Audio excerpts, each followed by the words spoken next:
আজ আমরা এখান থেকে দীপ্তহীন কণ্ঠে বলতে চাই, আল্লাহ রাব্বুল আলামিন যেমন ভাবে মহাগ্রন্থ আল কোরআনের মধ্যে জানিয়ে দিয়েছিলেন, হাক্কা তুকাদি, তোমরা হকের পথে থাকবে।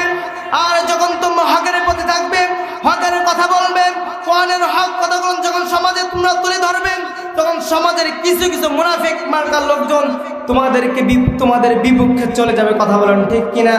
সম্মানিত হাজিরিন, যেখানে আমরা অন্যায় দেখবে না কেন, লিভ ইট টুগেদার মানে কিছু কিছু এনজয় করছে তারা, যেখানে আমরা এমন জিনার মতন অপবাদ যেখানে দেখবো আমরা, সেখানে মুখ দিয়ে বাধা দেব, মুখ দিয়ে যদি বাধা না দিতে পারি হাত দিয়ে বাধা দিব, হাত দিয়ে যদি বাধা না দিতে পারি মনে মনে ঘৃণা করবো, করা যাবে না ইনশাআল্লাহ।